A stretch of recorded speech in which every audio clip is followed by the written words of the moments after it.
Hi friends, welcome back to Padmini's kitchen. എല്ലാവർക്കും നമസ്കാരം.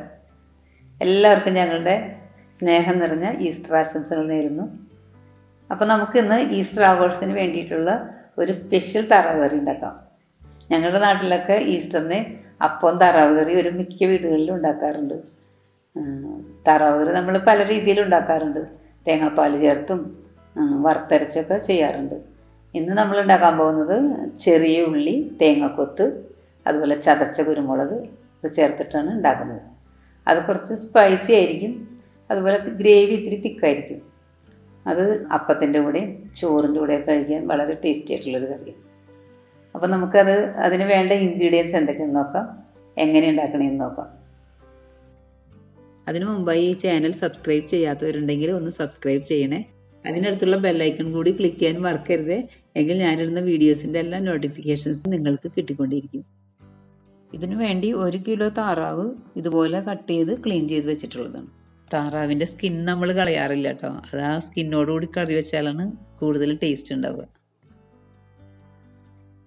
Medium size തക്കാളി 3 എണ്ണം ചെറുതായി അരിഞ്ഞത്, വെളുത്തുള്ളി ചെറുതായി അരിഞ്ഞത് 4 ടേബിൾ സ്പൂൺ, ഇഞ്ചി ചെറുതായി അരിഞ്ഞത് 4 ടേബിൾ സ്പൂൺ, വേപ്പില 7 തണ്ട്, പച്ചമുളക് അറ്റം പിളർന്നത് 6 എണ്ണം, ചെറിയുള്ളി നീളത്തിൽ അരിഞ്ഞത് 650 ഗ്രാം, ഒരു മുറി തേങ്ങ കൊത്തി അരിഞ്ഞത്. ഒരു മുറി എന്ന് പറയുമ്പോൾ ഒരു തേങ്ങയുടെ പകുതി.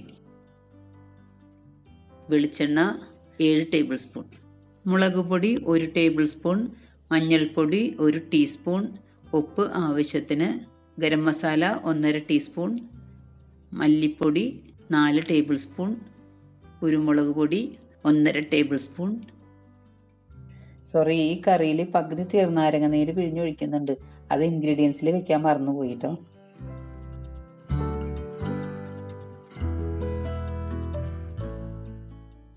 അപ്പം നമുക്കിനി ഇത് എങ്ങനെ ഉണ്ടാക്കുന്നതെന്ന് നോക്കാം.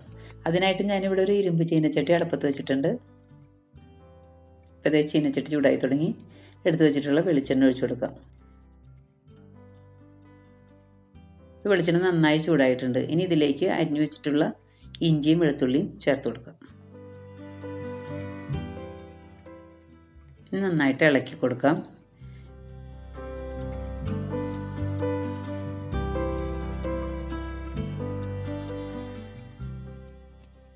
ഇപ്പം ഏകദേശം മൂപ്പായിട്ടുണ്ട്. ഇനിയിപ്പോൾ ഇതിലേക്ക് നമുക്ക് വേപ്പില ഇട്ട് കൊടുക്കാം, പച്ചമുളക് ഇട്ട് കൊടുക്കാം.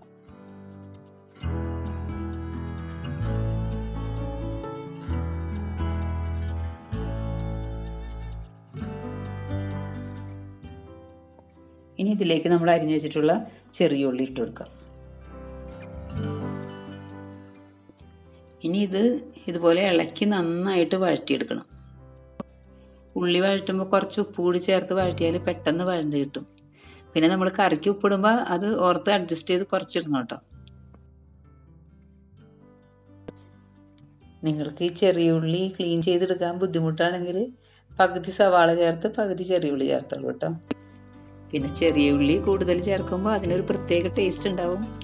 പിന്നെ ചെറിയ ഉള്ളിക്ക് ഗുണവും കൂടുതലാണെന്ന് പറഞ്ഞിട്ടുണ്ട്.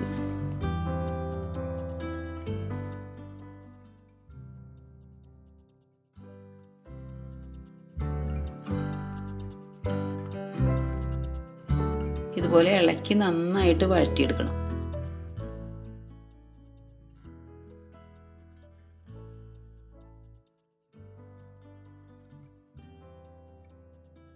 ഇപ്പോൾ നന്നായിട്ട് വഴണ്ട് ആയി തുടങ്ങിയിട്ടുണ്ട്. ഇനി ഇതിലേക്ക് നമ്മൾക്ക് എടുത്തു വെച്ചിട്ടുള്ള മഞ്ഞൾപ്പൊടി ചേർത്ത് കൊടുക്കാം. ഈ സമയത്ത് നമ്മൾ ശ്രദ്ധിക്കേണ്ടത് ലോ ഫ്ലെയിമിൽ വെക്കാം കേട്ടോ, അല്ലെങ്കിൽ പൊടികളിടുമ്പോൾ കരിഞ്ഞു പോകും പെട്ടെന്ന്. ഇളക്കി കൊടുക്കാം. ഇതിലേക്ക് മുളക് പൊടി,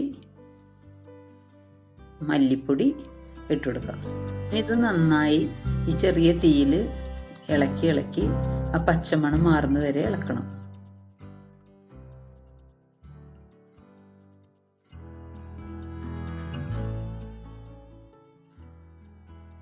ഇപ്പോൾ ഏകദേശം പച്ചമണമൊക്കെ മാറി തുടങ്ങിയിട്ടുണ്ട്. ഇനി ഇതിലേക്ക് അരിഞ്ഞു വെച്ചിട്ടുള്ള തക്കാളി ഇട്ട് കൊടുക്കാം.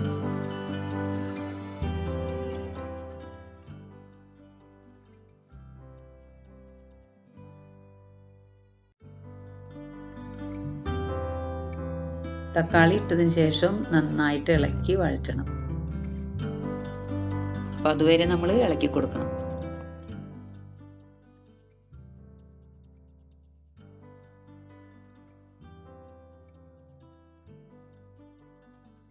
വെളിച്ചെണ്ണ പോരാന്ന് തോന്നുന്നുണ്ട്.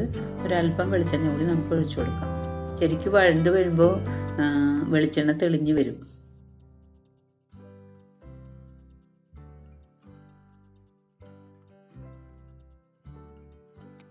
ഇപ്പോൾ വെളിച്ചെണ്ണയൊക്കെ തെളിഞ്ഞു വന്നിട്ടുണ്ട്. തക്കാളി നന്നായിട്ട് വഴണ്ടിട്ടുണ്ട്.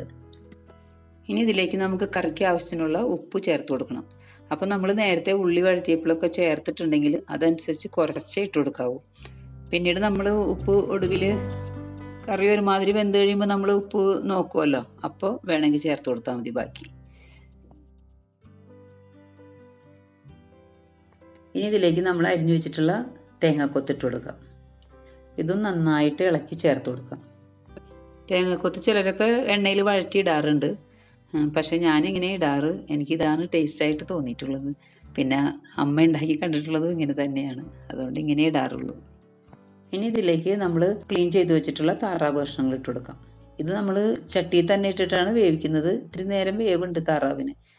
പെട്ടെന്ന് വേവാനാണെങ്കിൽ കുക്കറിലിട്ട് വേവിച്ചാൽ പെട്ടെന്ന് കഴിയും. ഈ മസാലയും താറാവും കൂടി കുക്കറിലേക്ക് ഇട്ട് കഴിഞ്ഞാൽ പെട്ടെന്ന് കഴിയും. പക്ഷേ ഇത്രയും ടേസ്റ്റ് ഉണ്ടാവില്ല. ഇങ്ങനെ വേവിച്ചെടുക്കുന്നതിന് ഒരു പ്രത്യേക ടേസ്റ്റ് ആയിരിക്കും. ചിക്കനാണെങ്കിൽ നമ്മൾ അടച്ചു വെച്ച് കഴിഞ്ഞാൽ നേരിയ തീയിലിട്ട് കഴിഞ്ഞാൽ അതിൽ നിന്ന് വെള്ളം ഇറങ്ങിക്കോളും. ഇതിപ്പോൾ താറാവിൽ നിന്ന് അങ്ങനെ വെള്ളം ഇറങ്ങില്ല. അതുകൊണ്ട് നമ്മൾ ഇത് വേവാൻ ആവശ്യത്തിനുള്ള വെള്ളം ഒഴിച്ചു കൊടുക്കണം. ഇത് നന്നായിട്ട് ഇളക്കി യോജിപ്പിച്ച് കൊടുക്കാം. ഇതിലേക്ക് നോർമൽ വാട്ടർ ഒഴിച്ചു കൊടുത്താൽ മതി കേട്ടോ. തിളപ്പിച്ച വെള്ളം ഒഴിച്ചു കൊടുക്കല്ലേ. ഇരുമ്പ് ചട്ടി നല്ലതായിട്ട് ചൂടായിട്ടിരിക്കുകയാണ്. അപ്പോൾ നമ്മൾ തിളപ്പിച്ച വെള്ളം കൊണ്ട് ഒഴിച്ചു കഴിഞ്ഞാൽ പെട്ടെന്ന് തിളച്ച് തെറിക്കും. ഇനി ഇതിലേക്ക് ഇത് വേവാൻ ആവശ്യത്തിനുള്ള വെള്ളം ഒഴിച്ചു കൊടുക്കാം. ഇനി നന്നായിട്ട് ഇളക്കി യോജിപ്പിക്കാം. ഇനി ഇത് മൂടി വെച്ചിട്ട് വേണം വേവിക്കാൻ. അപ്പോൾ നമുക്കിത് മൂടി വയ്ക്കാം. ഇപ്പോൾ ഒരു മീഡിയം ഫ്ലെയിമിൽ വെക്കാം. ചാറ് കുറുകി കഴിയുമ്പോൾ ലോ ഫ്ലെയിമിൽ വെക്കാം. ഇത് മൂടി ഇടയ്ക്കിടയ്ക്ക് തുറന്ന് ഇളക്കി കൊടുക്കണം. അല്ലെങ്കിൽ അത് ചിലപ്പോൾ അടിയിൽ പിടിക്കാൻ സാധ്യതയുണ്ട്. ഇതൊക്കെ ഇതുപോലെ ടേസ്റ്റിൽ ഉണ്ടാക്കി കഴിക്കണമെങ്കിൽ കുറച്ച് ക്ഷമ വേണം കുക്ക് ചെയ്യാനായിട്ട്. ഇത് മൂടി വയ്ക്കാം.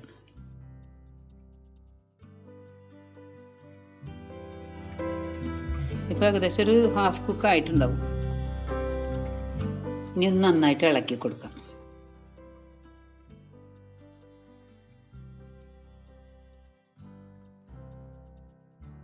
ഇനി നമുക്കിതിലേക്ക് നമ്മൾ ചതച്ച് വെച്ചിട്ടുള്ള കുരുമുളക് പൊടിയും ഗരം മസാല പൗഡറും ചേർത്ത് കൊടുക്കാം. നന്നായിട്ട് ഇളക്കാം.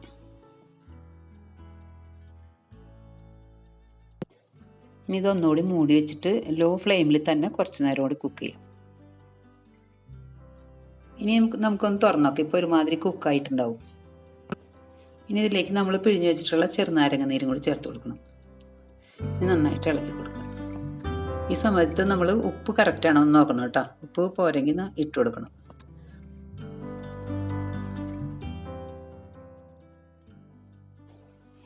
ഇനി ഒന്ന് നന്നായിട്ട് ഇളക്കി കൊടുക്കാം.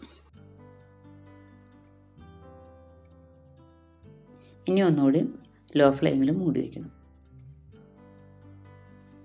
ഇനി നമുക്കൊന്ന് തുറന്നു നോക്കാം.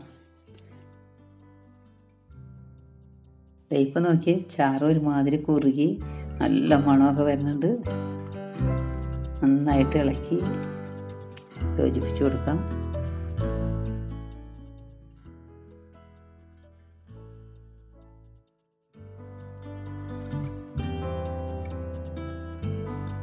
ഇനി ഒന്നുകൂടി മൂടി വയ്ക്കാം ചെറിയ തീയിൽ തന്നെ.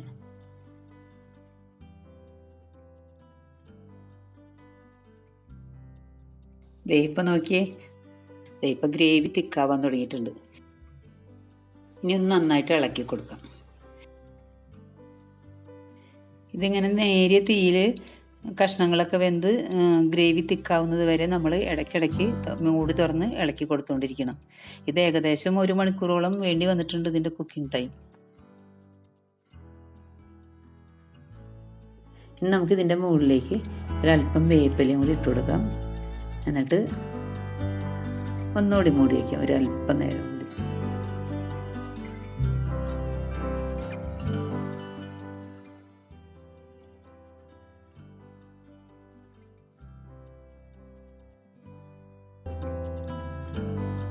ഗ്രേവിയുടെ കൺസിസ്റ്റൻസി കറക്റ്റായിട്ട് വന്നിട്ടുണ്ട്.